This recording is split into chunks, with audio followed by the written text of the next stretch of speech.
RCP, Rocket Capacity Planning, ya. Pakai metode apa kemarin? Bola ya, Bill of Labor, kemudian apa? CPOF ya.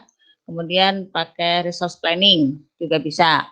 Nah, kalau ternyata setelah dilakukan analisis RCCP, JIP-nya atau MPS-nya sudah valid, ya sudah menjadi jadwal induk produksi per varian produk, maka dia akan turun ke lantai produksi untuk dieksekusi. Oke, dieksekusi oleh lantai pabrik.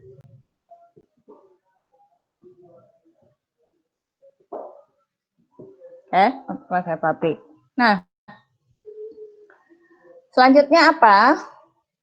Begitu dia sudah di ACC ya sama departemen atau unit PPIC oleh manajer PPIC, maka langkah selanjutnya adalah ini sudah oke ya. Langkah selanjutnya adalah kita akan membuat perencanaan persediaan material ya. Nah, kita akan bikin perencanaan persediaan bahan baku atau material. Oke. Nah, kenapa butuh data jadwal induk produksi? Ya, karena ini terkait pada kedatangan material. Ya, di mana kedatangan material ini harus sesuai dengan jadwal produksi yang sudah ditetapkan.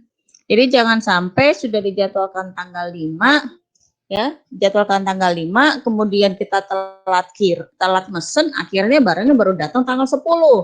Nah, sehingga dari tanggal 5 ke akan terjadi idle. Ya. Jadi ini kaitannya. Jadi pembelian material atau pemesanan material dan juga kedatangan material akan tergantung pada jadwal induk produksi yang akan dieksekusi, yang sudah dinyatakan valid pada analisis SCP. Nah, sekarang untuk perencanaan persediaan material itu ada yang bersifat independen, ada yang bersifat dependent. Ya, ini boleh saya hapus? Boleh saya hapus ya? Boleh, Bu. Ya.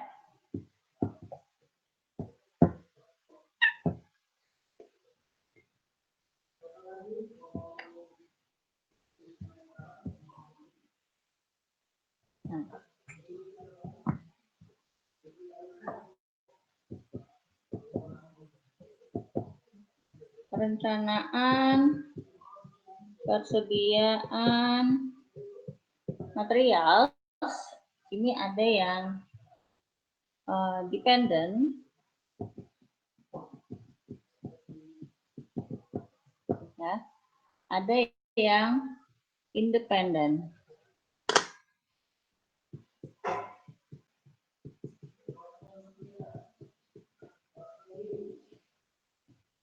Nah, yang dependent ini metodenya adalah MRP atau Material Requirement Planning. Ya. Material Requirement Planning. Ya. Nah, kemudian yang independen ini ada beberapa. EOKI, ya. EOKI ini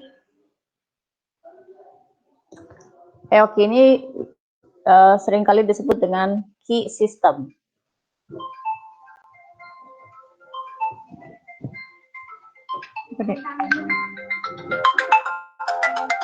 Ya, Jim?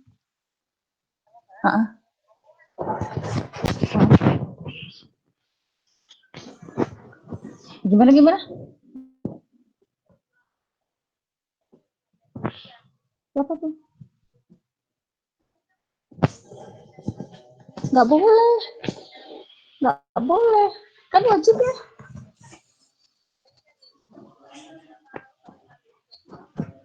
Nggak bisa. Sebentar. Ini transkrip yang semester mana? Semester ini kan? Gasal genap kan? Genap. Yang genap emang belum K3. Yang genap itu transkrip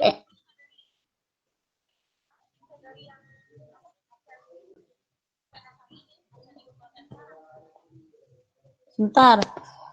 Yang kan Mbak Nini kan minta TTD transkrip. Ya kan? Nah, transkrip itu kan untuk keperluan yang lulusan genap kemarin. Ya kan? Nah, yang genap kemarin itu belum bisa ambil ijazah kalau belum wisuda. Nah, artinya untuk dia ngambil ijazah itu bukan hanya wisuda saja, tapi sudah harus ngambil K3. Oke. Nah, yang hari ini minta tanda tangan untuk ngambil ijazah adalah yang lulusan Gasal. Jadi ada dua nih, Yang satu transkrip semester genap. Nah, itu harus ngambil. Yang transkrip semester genap itu paraf aja karena untuk bikin ijazah. Cuman anak itu nggak akan bisa ngambil ijazah kalau K3-nya belum ngambil. Nah, mungkin di cross check.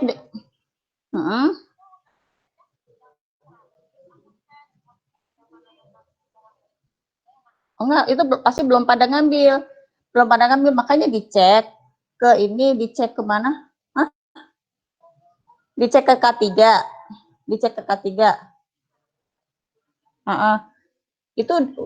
Itu udah aku announce ke anak-anak kalau semester ini mereka tetap wajib ngambil K3.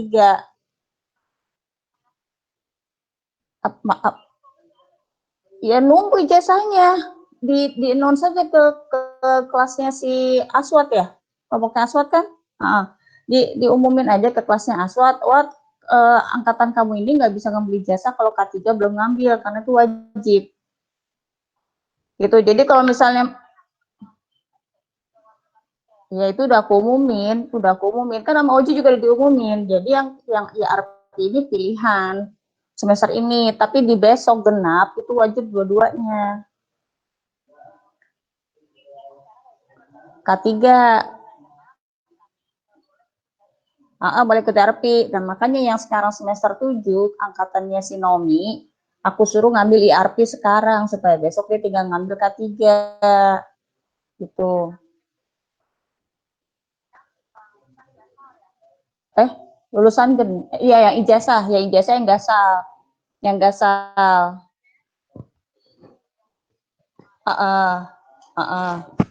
Ya, kalau misalnya dia nggak punya bukti K3 ya dia harus ikut. Ya itu parafin aja. Cuman iya. Makanya diumumin. Ikut dua-duanya. Oh ya udah. Ya udah pokoknya semester ini kayak yang ini sekarang lagi jalan nggak ikut, nggak daftar.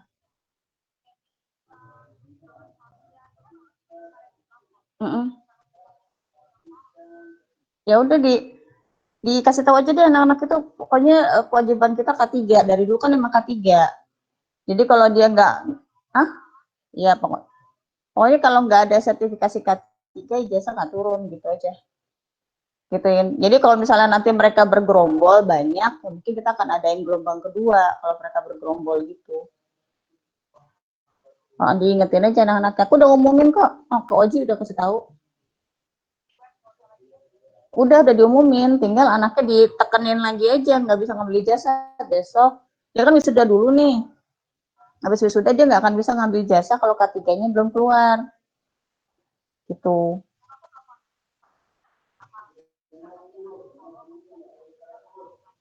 Ya, akhirnya sih ada omongan dari si Dana itu.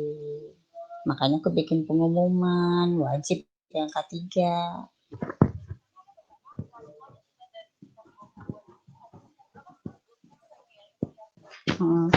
Itu si Irfan juga aku udah tahu kok. Irfan Anan tuh kapan TA?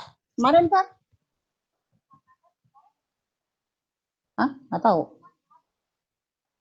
Iya, pokoknya pokoknya sampai sampai sekarang semester semester gasal ini wajibnya hanya K3, besok genap udah dua-duanya.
Oke, maaf ya, tadi ada interupsi dikit. Kita mulai lagi.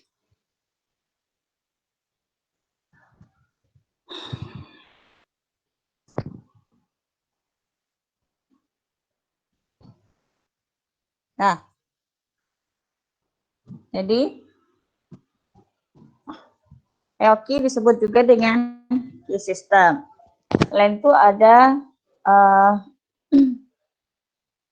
periodic order quantity ya, atau P system atau periodic system ya. Ini quantity system, periodic system.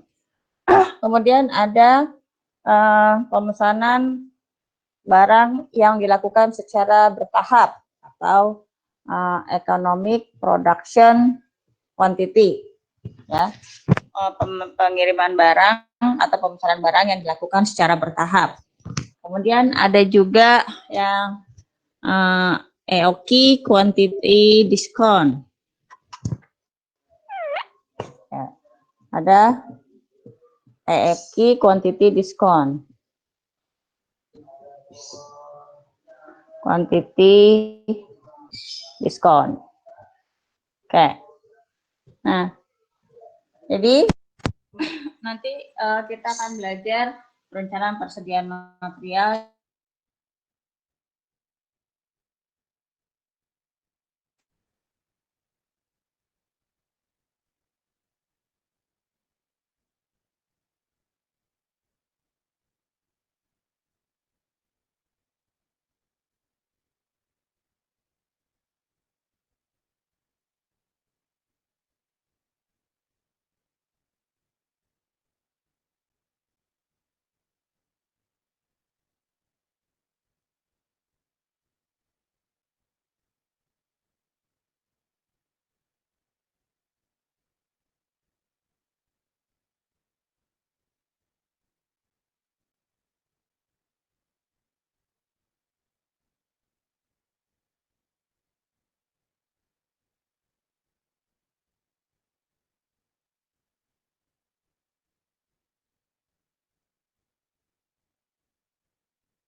Nah, jadi nanti di perencanaan produksi 2 kalian akan belajar tentang just in time ya, terusan dari MRP. Nah, sekarang yang akan kita bahas adalah, sebelum saya membahas tentang MRP, kita akan membedakan apa sih bedanya MRP dengan EOKI ya, atau dengan P system atau dengan EOKI ya. Oke. Misal saya akan memberi contoh, komponennya adalah ban mobil ya. Komponennya adalah ban mobil.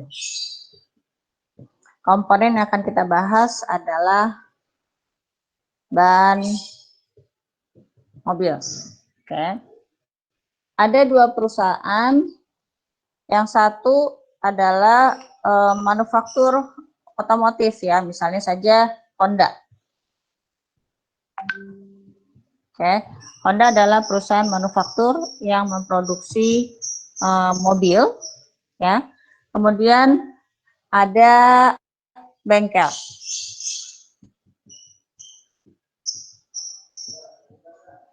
Oke. Ada Honda, ada bengkel. Kedua-duanya membutuhkan spare part, yaitu ban mobil.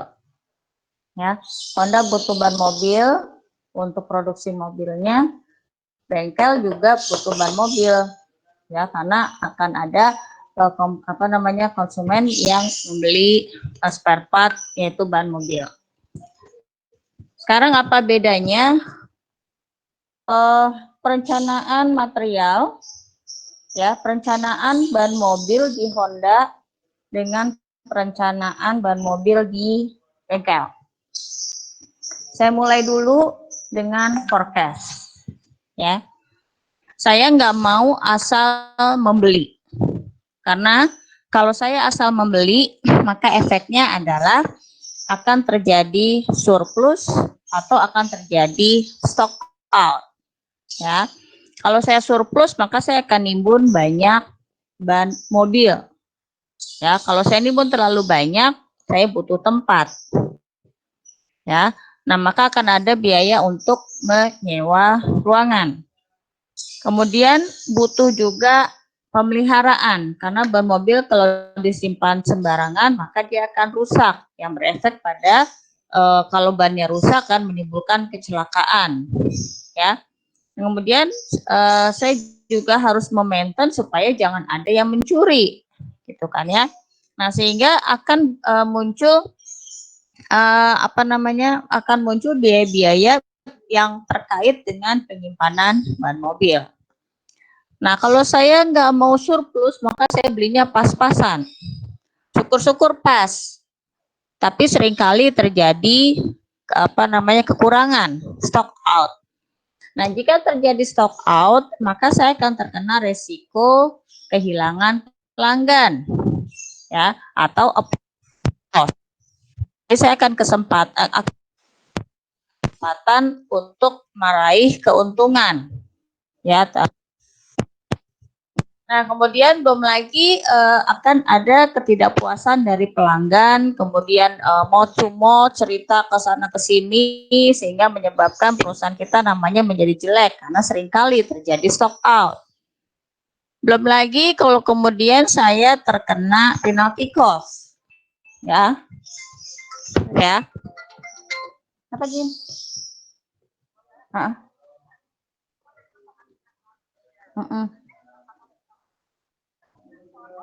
Siapa yang bilang pilih salah satu?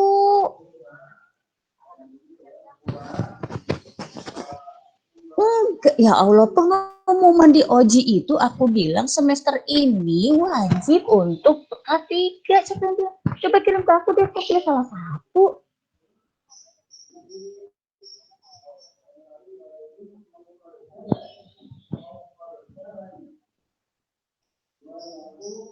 Enggak, aku nggak pernah.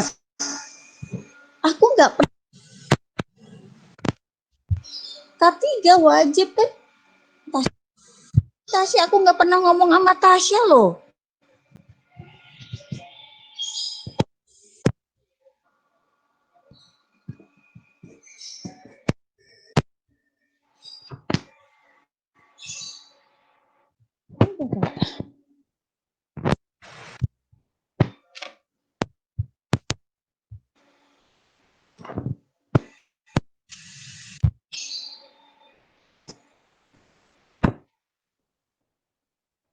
Aku nggak pernah chat sama Tasya. Aku nggak pernah chat. Aku pernah ngomongnya sama Ivan yang langsung ngomong aku tuh Ivan Aman. Nggak ada salah satu. Coba suruh kirim ke aku. Iya. Aku nggak pernah bilang salah satu kok, suruh kirim aja ke aku. Aku nggak pernah ngomong sama Tasya. Aku nggak pernah ngomong sama Tasya.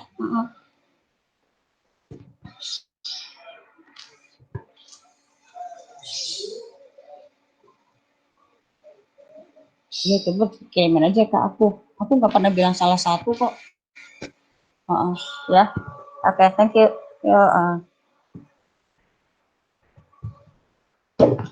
Oke. Nah, maka saya akan mulai dari forecasting. Ya, saya akan mulai dari forecasting. Forecast. Nah, menurut kalian apa bedanya forecast di Honda dengan forecast di bengkel? Apa bedanya? Saya mau forecast ban mobil. Apa bedanya? Melakukan peramalan ban mobil di Honda dengan di bengkel. Ayo, apa bedanya? Silakan dijawab.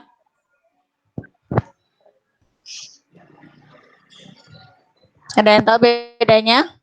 Bu, Kalau di Honda lebih spesifik. Gimana kalau di Honda? permintaannya udah pasti. Kalau di Honda? Permintaannya udah pasti. Permintaannya udah pasti. Terus kalau di bengkel? Sesuai dengan kebutuhan bengkel, Bu. Ya, artinya kebutuhannya dapat dari mana? Dan dia pastinya dari mana?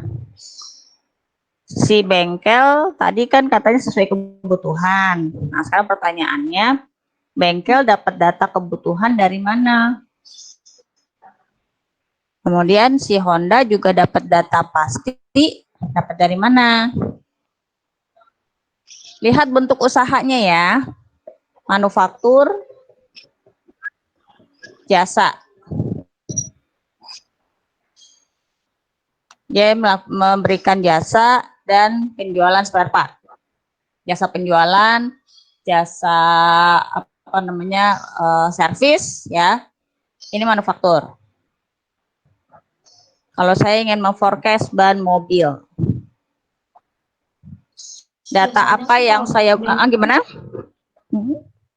kalau bengkel biasanya nyetok, tapi kalau misalnya home delivery itu mau lihat dari Gimana gimana? Gimana? bengkel bengkel itu Uh-uh. biasanya nyetok, Bu.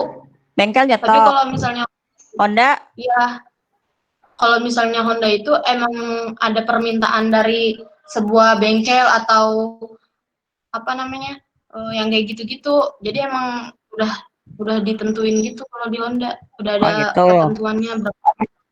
Oke. Sekarang saya bicara data ya. Oke. Kalau saya mau memforecast ban mobil di Honda, data apa yang saya butuhkan untuk membuat peramalan ban mobil di Honda?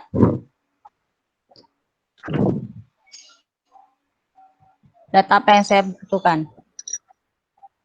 Penjualan. Bu. Oh, gimana? Permintaan dan apa? penjualan Permintaan dan penjualan apa? penjualan ban ya. Permintaan dan penjualan Mobil. Iya, dari periode sebelumnya. Data permintaan dan penjualan apa nih? Ban? Apa mobil? Mobil, Bu. ban. Mobil. Ada yang mobil, ada yang ban. Oke, yang jawab mobil siapa? Saya, Bu. Tiara. Tiara. Kenapa Tiara? Kenapa Tiara bilang data untuk memforecast ban mobil, Tiara butuh data penjualan mobil atau data permintaan mobil? Karena dari kalau misalnya ketahuan produksi mobilnya berapa, nanti diketahui bannya juga berapa yang dibutuhkan, Bu. Oh gitu. Terus tadi yang data penjualan mobil, data penjualan ban mobil siapa? Saya, Bu. Kenapa? Karena emang yang dibutuhkan bannya kan untuk memproduksi mobil. Jadi harus tahu bannya berapa dulu. Gitu. Oke. Sekarang ke bengkel dulu. Di bengkel, kalau saya mau forecast kebutuhan ban mobil, data apa yang dibutuhkan? Data penjualan ban mobil, Bu. Data penjualan ban mobil, kenapa? Karena kalau misalnya kita ke bengkel tuh biasanya nggak semua ban diganti. Kalau misalnya dalam satu mobil bisa satu aja, bisa dua aja, atau bisa semuanya, Bu. Oke. Nah. Oke, sekarang kita bahas ya. Sekarang Honda.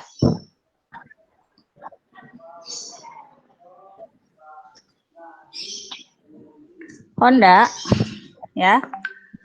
Honda itu memproduksi, apa yang diproduksi Honda? Ban apa mobil? Mobil, Bu. Mobil. Ya. Honda memproduksi mobil, ya. Untuk membuat mobil, Honda butuh banyak spare part, ya. Butuh banyak spare part.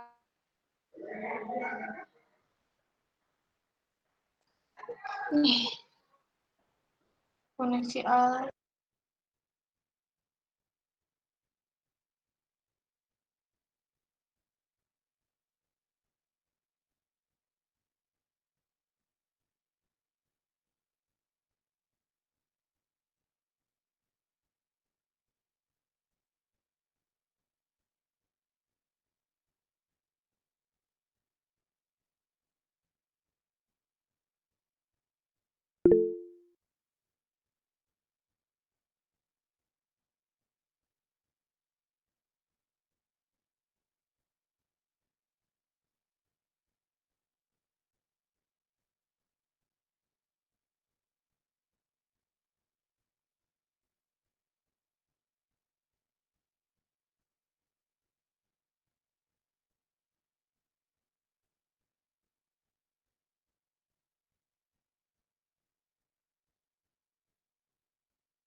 Nah,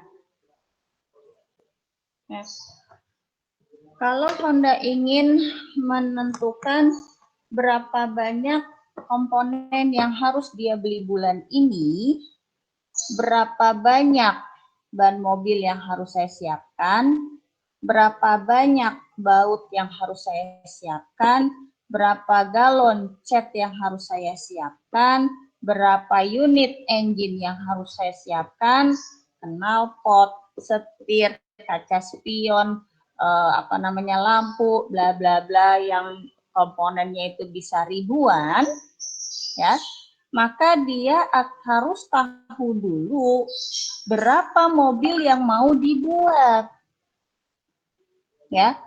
Jadi dia nggak akan beli komponen kalau nggak ada mobil yang diproduksi. Mobil tidak akan diproduksi kalau tidak ada demand dari konsumen. Ya, mobil butuh 4 ban.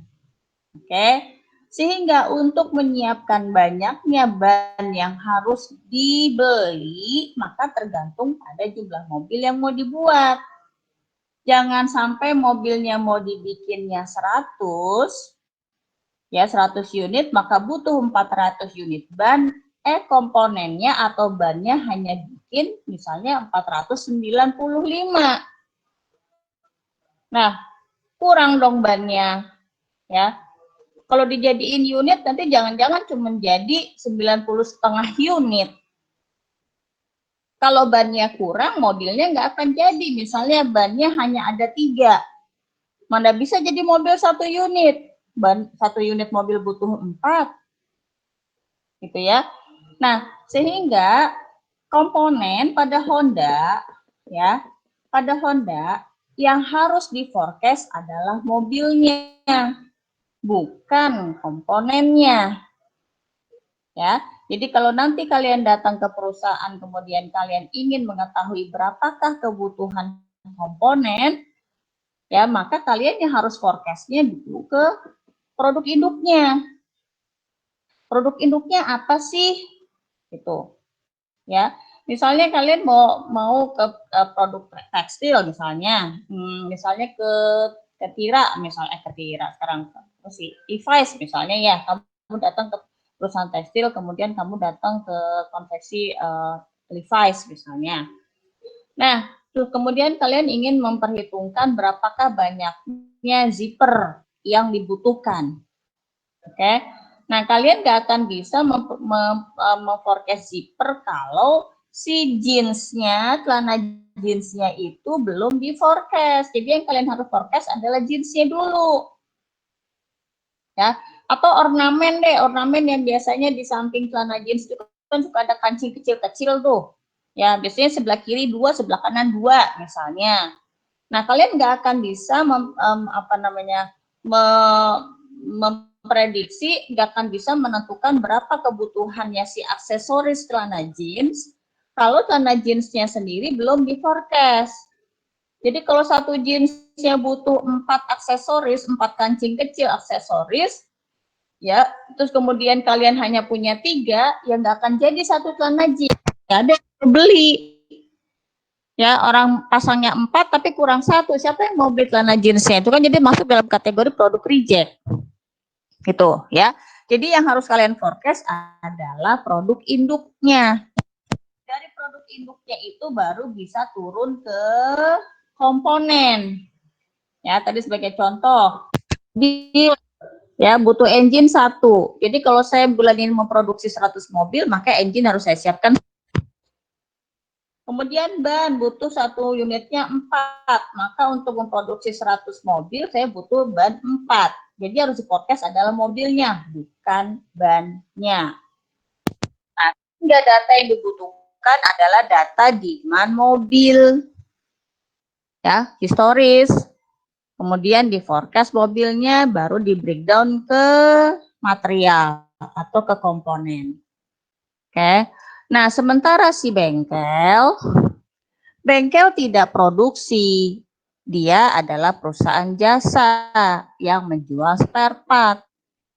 Jadi untuk menentukan berapakah jumlah yang harus dia siapkan, dia nggak perlu tahu berapa mobil yang diproduksi. Itu nggak urusan saya, kata si bengkel. Orang saya nggak memproduksi mobil, ya saya kan hanya jualan ban. Konsumen datang nggak beli 4. Ya tadi kata siapa yang bilang tuh, harus ada yang 1, ada yang 2, ada juga yang 4. Nah, sehingga untuk memforecast untuk mempersiapkan berapakah ban yang harus dia beli dari supplier, misalnya dari Federal kah, atau dari manakah ya, dari konsumen Gocir misalnya, gitu. Yang harus dia butuhkan adalah data demand ban historis, atau data, kalau data demand-nya sama dengan data penjualan, nah maka dia butuh data penjualan historis bulan kemarin. Ya. Nah, dari data itulah kemudian dia forecast lah menjadi perkiraan atau peramalan kebutuhan ban bulan depan. Nah, maka dia lakukan pemesanan ke manufaktur ban, bukan ke manufaktur mobil. Mobil tidak memproduksi ban. Bahkan hampir 90% komponennya disuplai oleh supplier. Ya. Mobil itu adalah perusahaan assembly. Ya. Kalau semua materialnya dia bikin sendiri, berapa biayanya? Luar biasa itu investasinya. Nah, kalau makanya kalian cobalah kalau kunjungan pabrik tuh ke manufaktur, jangan bolak-balik Aqua Yakult, bolak-balik Aqua Yakult. Itu menurut tahun lalu Aqua, sekarang Aqua, besok Aqua lagi. Kita nih industri loh, kok nggak pernah mau datang ke manufaktur. Saya udah bilang kalau mau ke manufaktur, ayo saya coba cariin linknya. Ya, yang dulu-dulu tuh sering banget ke manufaktur, mereka lihat ke lantai produksi, bagaimana assembly-nya. Ini bolak-balik ke Yakult, ke Indomie lah, gitu. Akhirnya kalian nggak kebayang nih, ya proses produksi kayak gini nih kalian nggak kebayang karena kalian nggak pernah datang ke lantai produksi manufaktur. Coba nanti diomongin sama Imti yang baru, kunjungan pabrik harus ke manufaktur, nggak lagi ke Aqua, nggak lagi ke Yakult. Ya, itu udah berulang kali tuh berapa tahun ke situ melulu. Oke. Jadi si mobil itu ya kalau kalian datang ke Toyota, kalau datang ke Honda, datang ke ke Yamaha motor, ya ke Suzuki, itu adalah perusahaan assembly, perakitan. Ya. Hampir 90% komponennya disuplai oleh vendor. Hanya komponen-komponen besar saja seperti engine yang dia bikin sendiri di pabriknya, ya, karena mungkin itu rahasia engine ya. Tapi seperti kaca spion, baut yang peritilan-peritilan sampai ke jok, ya, ke joknya, ke karpetnya itu disuplai, bukan dibuat oleh si Toyota atau si Honda. Nggak ada mereka bikin gitu-gituan, ya. Nah sehingga untuk membeli materialnya ya dia akan pesan ke Gocir atau ke Federal atau kemanakah gitu ya, termasuk si bengkel Honda bukan mesen ke Toyota tapi dia mesen ke Gocir ya.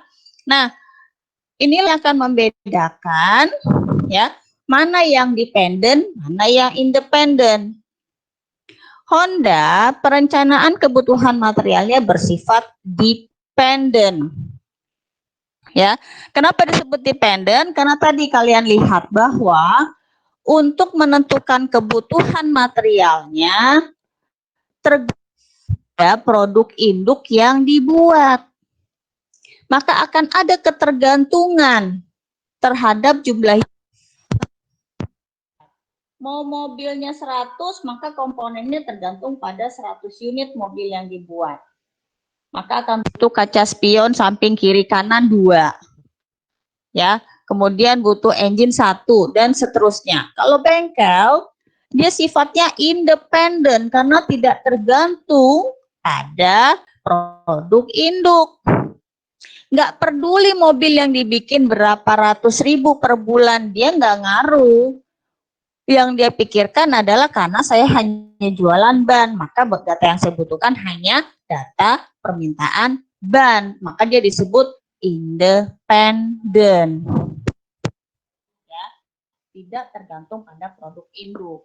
Nah, sehingga pada perencanaan materialnya dia akan menggunakan MRP, Material Requirement Planning.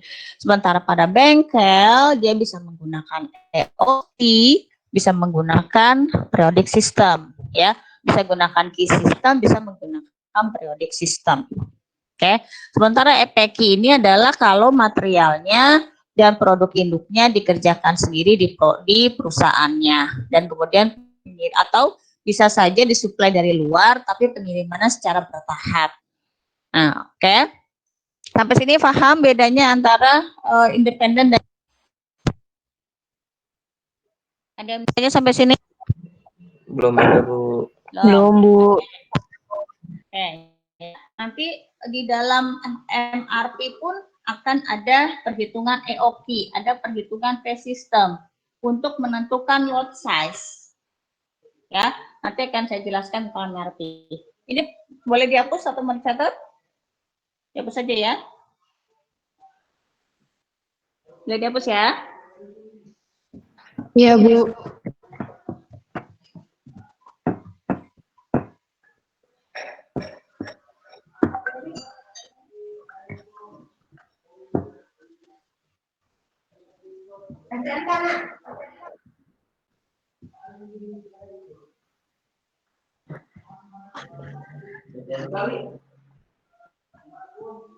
Oke. MRP. Warung dibuka gak?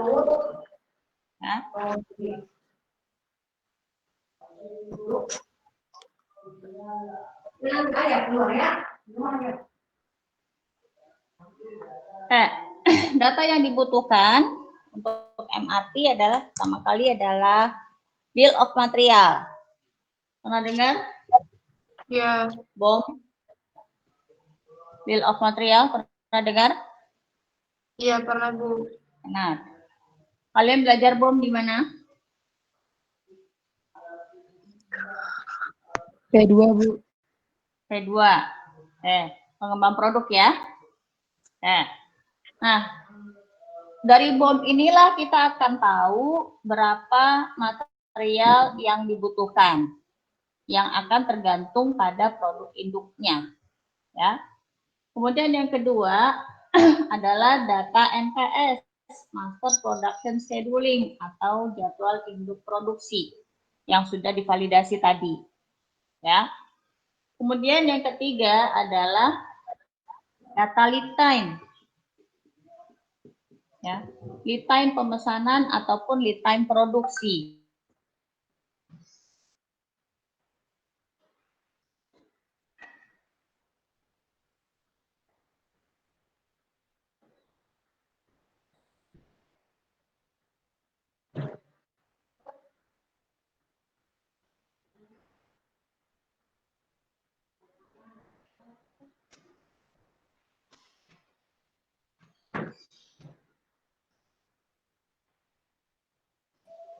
Ya, sampai sampai barangnya datang ke pabrik kita. Nah, itu disebut dengan lead time. Lead time pemesanan. Kalau lead time produksi, mulai kita menyampaikan PO ke departemen sebelumnya untuk memproduksi material, ya, sampai material tersebut dikirim ke lini kita. Itu disebut dengan lead time produksi. Kemudian yang keempat adalah data on hand inventory, ya, on hand inventory atau data persediaan di tangan. Ya. Jadi kalau kita ingin membuat perencanaan material untuk bulan November, ya, kita ingin membuat perencanaan persediaan material dengan MRP pada bulan November, maka kita butuh data persediaan akhir material di bulan Oktober. ya, sehingga persediaan akhir bulan Oktober akan menjadi persediaan awal bulan November. Kemudian yang kelima adalah schedule receipt, ya, schedule receipt atau jadwal kedatangan barang. Nah, schedule receipt adalah barang yang dipesan sebelum periode MRP, tetapi barangnya akan datang di periode MRP. Contoh, saya mau, misalnya sekarang bulan Oktober ya, sekarang bulan Oktober, kemudian ini bulan November. Saya mau bikin MRP-nya di bulan November, ya, November sampai Desember, misalnya. Ya, saya akan bikin perencanaan materialnya untuk bulan November dan Desember. Nah, karena saya pesan barangnya dari Eropa, misalnya saya pesan barang dari Jerman, misalnya, di mana pengiriman barangnya itu bisa 3 minggu, ya. Nah, maka saya akan memesan barangnya di bulan Oktober, minggu pertama, di week ke-1, misalnya, ya. Di week ke-1 saya akan ngirim barang. Nah, akan datang di bulan November, karena perjalanan misalnya 1 bulan, akan datang di bulan November di week ke-4. Nah, ini yang saya sebut dengan schedule receipt, jadwal kedatangan barang, ya, schedule receipt, jadwal kedatangan barang, yaitu barang yang akan datang di periode MRP, tapi dipesannya di luar periode MRP. Oke, nah sementara kalau barangnya dipesan di periode MRP, ini namanya bukan schedule receipt, tapi namanya plan on release nanti, ya. Misalnya nanti bulan Desember akan butuh barang lagi, ya. Nah, akan dipesan di week ke-1 bulan November dan akan datang di week ke-4 bulan Desember. Nah, ini disebut dengan plan order release. Ya, di sini plan order release, ini plan order receipt. Bukan lagi schedule receipt karena sudah masuk ke dalam periode MRP. Oke. Nah, kemudian selain itu kita butuh data lot size.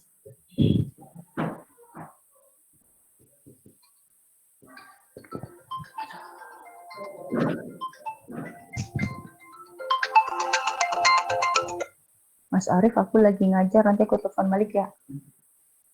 Ya, yuk. Oke.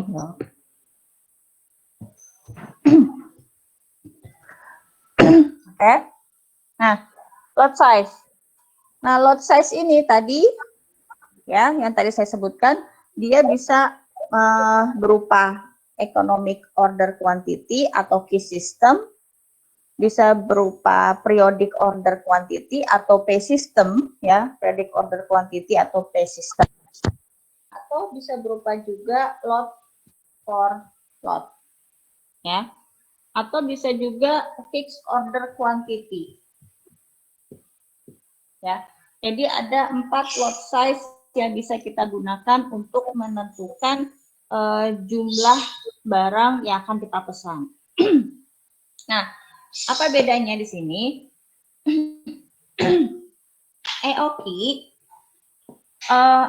kuantiti pemesanannya selalu tetap. Ya, jadi kalau pesan barang itu selalu 100 terus setiap barang, setiap pesan 100. Tetapi kapan dipesannya itu tidak stabil. Bisa jadi seminggu sekali, bisa jadi sebulan sekali, bisa jadi 2 minggu sekali, tergantung kondisi reorder point, tergantung kondisi stok di gudang. Kalau bulan ini ternyata fast moving sifatnya ya, kalau ternyata bulan ini banyak sekali demand-nya, maka dalam 1 bulan itu bisa dilakukan 2-3 kali pemesanan dengan jumlah yang tetap. Tapi kalau lagi sepi permintaannya, bisa sebulan sekali doang dilakukan pemesanan, tapi jumlahnya juga tetap sama, 100. Nah, P system atau periodic order quantity ini berbeda dengan terbalikannya si EOQ. Kalau di EOQ itu kuantitinya selalu sama, kalau di POQ periodiknya yang selalu sama, periodik pemesanan pemenangannya, tapi jumlah unit yang dipesan berbeda-beda tergantung kebutuhan. Ya, jadi di sini misalnya tiap 3 minggu pesan.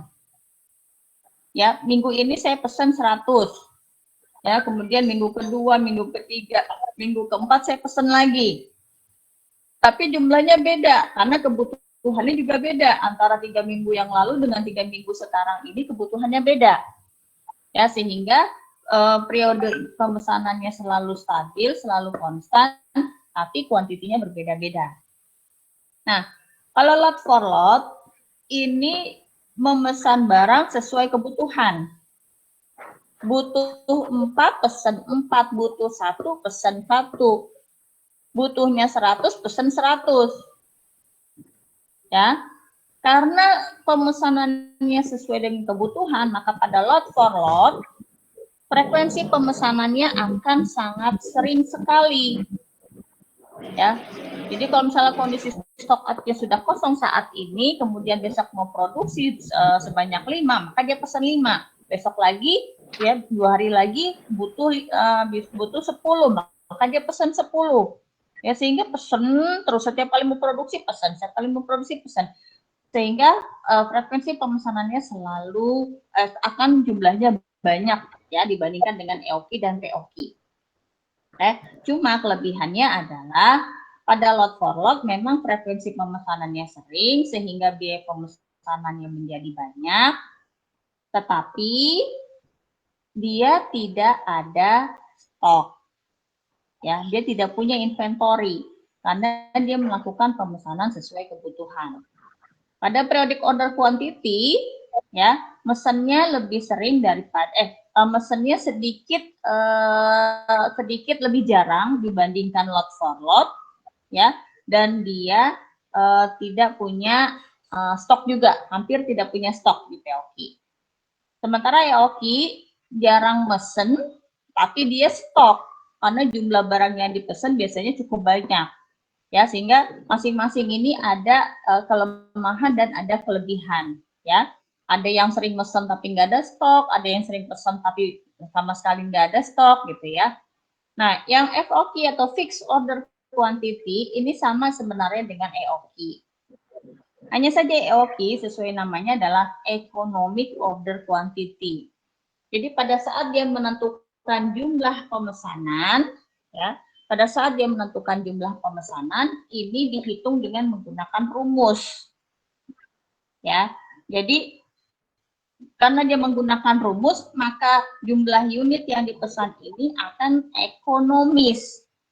Yang dimaksud dengan ekonomis di sini adalah bahwa jumlah pemesanan itu akan menghasilkan total biaya persediaan yang minimum, di mana total persediaan itu merupakan penjumlahan dari biaya pemesanan dan penyimpanan barang. Nah, pada FOQ dia nggak pakai rumus, ya bisa berupa minimum order quantity dari supplier, ya, bisa juga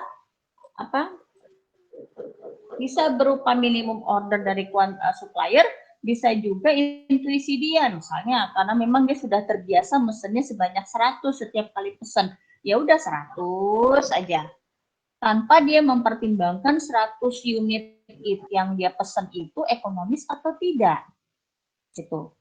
Atau mungkin minimum order dari si supplier, kata supplier, Pak, minimum ordernya 150 Pak, nggak bisa kalau pesannya 100, nah, maka dia akan ikuti minimum ordernya si supplier 150, gitu ya. Tanpa dia juga memperhitungkan ekonomisnya, barangkali ternyata akan lebih ekonomis kalau dia mesennya 200, gitu kan, di atasnya minimum order quantity, ya, yang penting nggak boleh kurang dari 150. Nah, ini adalah data-data yang dibutuhkan ya untuk membuat MRP. Oke. Nah, saya contohkan dulu misalnya bill of materialnya. Sampai sini ada yang tanyakan? Dan tanyakan? Belum ada, Bu.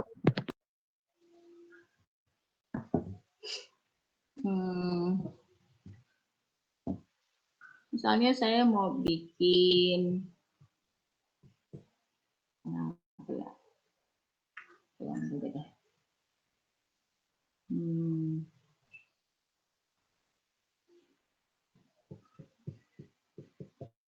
Misalnya ya, saya mau bikin kemeja misalnya. Atau jangan deh. Produk aja lah. Misalnya saya akan membuat produk A. Ya. Nah, produk A ini membutuhkan 3 buah komponen. Oke. B, C, D. Ya. Nah, ini adalah produk induk. Karena dia produk induk, maka kita sebut dengan level 0. Ya. Kemudian produk induk ini dibentuk oleh 3 komponen besar, yaitu B, C, D. Ini yang kita tulis masuk ke dalam level 1. Ya. Nah, kemudian bentar.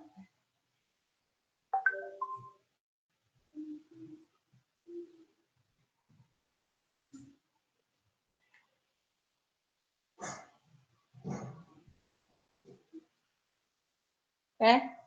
Kemudian si B, untuk membuat komponen B dibutuhkan 2 buah komponen dan F.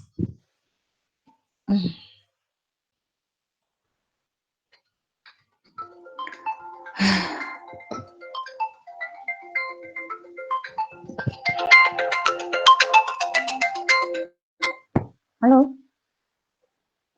Waalaikumsalam. Siapa nih? Tasya, saya lagi ngajar dulu sampai jam 12.10. Ntar aja ya, jam 12.10 aja ya. Oke, yuk.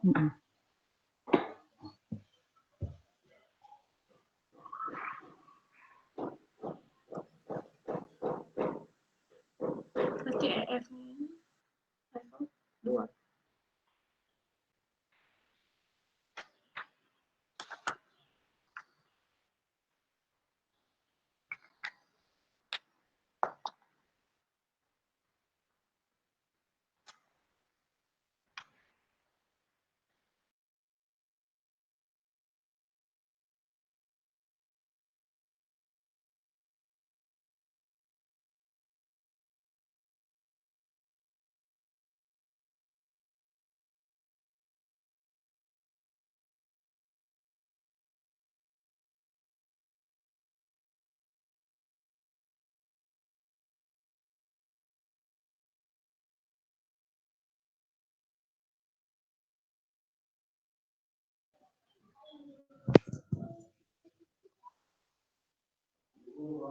Oke. Nah, untuk membuat si D butuh G. Ya. Nah, maka E dan F yang dibutuhkan untuk membuat komponen B ini adalah masuk ke level 2. G, komponen yang dibutuhkan untuk membentuk D, ini juga masuk dalam level 2. Oke. Nah, 1 unit A, ya, 1 unit A membutuhkan 2 unit B, 1 unit C, dan 1 unit D. 1 unit B butuh 1 E dan 2 F. 1 unit D butuh 2 unit G. Oke. Nah, sekarang pertanyaannya adalah kalau saya akan memproduksi 1 A, B yang saya butuhkan adalah 2. Ya. Bentar. Oke. Kalau saya ingin memproduksi A 1 unit, maka saya akan membutuhkan B-nya 2 unit. Nah, berapa E yang saya butuhkan?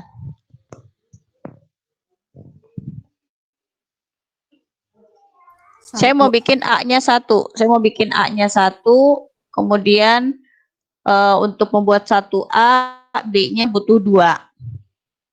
Oke. Berapa E? 1, Bu. 1, Bu. 1. 1. Oke. Tapi kan untuk membuat 1 unit A butuh 2 B. Oh ya. Ya kan?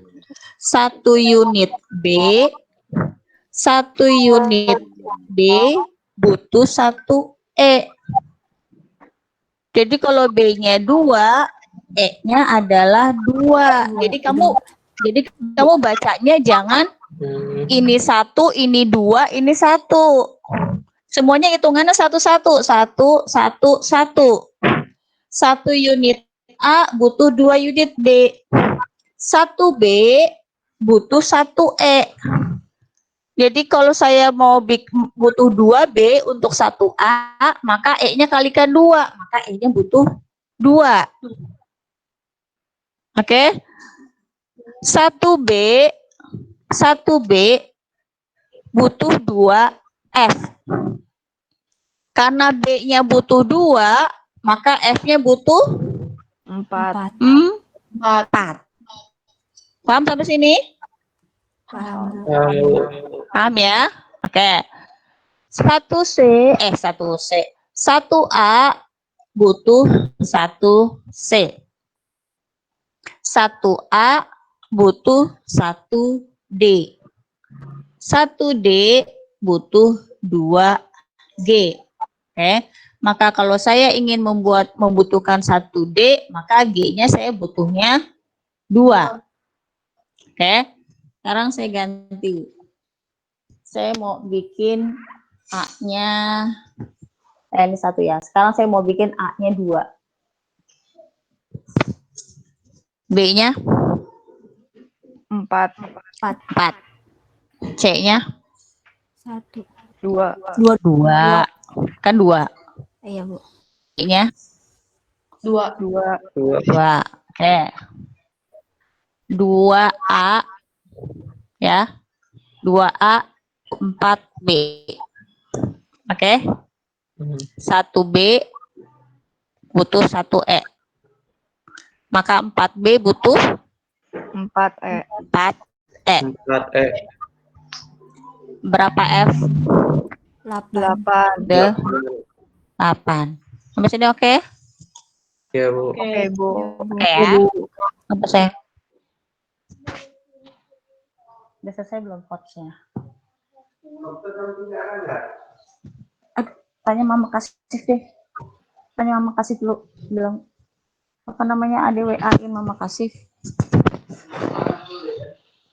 Ada WA-in Mama kasih. Bilang.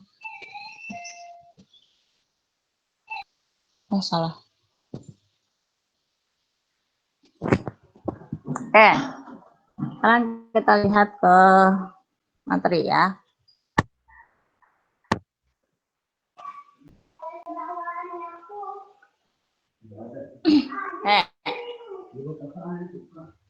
Nah, tadi sudah saya bahas tentang input untuk sistem MRT ya, secara garis besar dia butuh 3 garis besar. Tadi sudah saya sebutkan bahwa kita butuh MPS ya. Ini muncul kan ininya, layarnya muncul ya? Iya, Bu. Oke. Secara garis besar kita akan butuh MPS atau jadwal produksi. Kemudian kita butuh data keadaan persediaan, tadi yang saya sebut dengan on-hand inventory, jadwal kedatangan barang, ya. Kemudian bill of material, ya, secara garis besar ini. Nah, tapi kita juga butuh data lead time, ya, data lot size untuk masuk ke dalam tabel MRT. Nah, jadwal induk produksi didasarkan pada peramalan, ya, yang kemudian kita bikin ke dalam perencanaan produksi tadi ya. Kemudian peramalan atas permintaan independen dari setiap produk akhir yang akan diproduksi. Nah, sehingga kalau peramalannya dibuat secara agregat, maka harus secara disagregasi ya. Kita bikin disagregasinya dulu supaya keluar CIP. Nah, peramalan digunakan untuk membuat rencana produksi agregat, kemudian dibuat rencana detail untuk menentukan jumlah produksi yang dibutuhkan. Kemudian catatan persediaan, tadi inventory, on-hand inventory. Nah, catatan persediaan ini tadi berisi tentang lead time, ya, teknik ukuran lot yang digunakan, tadi ada EOQ, ada POQ, ada lot for lot, ada FOQ. Kemudian ada safety stock juga nih, tadi saya lupa nyampein. Ya, kalau ada safety stock nanti akan mempengaruhi jumlah jumlah barang yang kita pesan. Ya, kemudian ada on-hand inventory dan ada schedule reserve ya. Jadi data yang lengkap ini masuk ke dalam suatu dokumen yang disebut dengan catatan keadaan persediaan. Kemudian BOM ya. BOM berisi tentang hubungan antara komponen-komponen dalam suatu perakitan yang akan dibutuhkan untuk menentukan kebutuhan kotor dan kebutuhan bersih. Ya. Nah, BOM juga akan memberikan informasi tentang semua item ya, seperti tadi kode item barang, kemudian jumlah barang yang dibutuhkan ya. Nah, contohnya seperti ini tadi. 1 unit A, ini level 0 adalah parentnya ya, parentnya butuh komponen B dan C. Ini ada di level 1. B-nya membutuhkan komponen D. C membutuhkan komponen E dan F, dia masuk ke dalam level 2. F membutuhkan komponen G, masuk ke dalam level 3. 1A butuh 2B. 1B butuh 1D. Karena B-nya mau dibikin 2, maka D-nya butuh 2. 1A butuh 3C. 1C butuh 2E. Ya, 1C butuh 2E. Maka kalau mau bikin 3C, maka E-nya 6. Ya. 1C butuh 4F. Karena mau bikin C-nya 3, maka F-nya harus menyediakan 12. Ya. Nah, 1F butuh 1G. Karena tadi F-nya akan dibuat sebanyak 12, maka G-nya juga butuh 11, gitu ya. Nah, kemudian sekarang output sistem MRP. Output pada sistem MRP. Nah, tadi ya, tujuan yang hendak dicapai dari MRP adalah kita bisa menentukan kebutuhan bahan per level, ya, memproyeksikan kebutuhan kapasitas. Nah, secara umum dari output MRP ini kita bisa mengetahui kapan harus dilakukan pemesanan, ya, penjadwalan pemesanan. Ya, baik yang pemesanan barang yang disuplai oleh vendor ataupun pemesanan material yang dibuat di pabrik sendiri. Oke. Nah, kemudian memberikan indikasi apakah kapan kita harus melakukan pemesanan ulang. Kemudian perlu nggak kita melakukan pembatalan pesanan, ya. Kemudian juga memberitahukan pada akhir periode bagaimana kondisi inventory kita. Nah, ini adalah inputan ya, gambaran secara garis besar inputan dan output dari MRP, di mana sebelum kita membuat MRP, maka dia akan membutuhkan inputan berupa forecasting, MPS, ya, kemudian pemesanan komponen dari luar, kemudian atau vendor-vendor yang akan menyuplai barang-barang, kemudian BOM, ya, dan status persediaan. Nah, kemudian akan setelah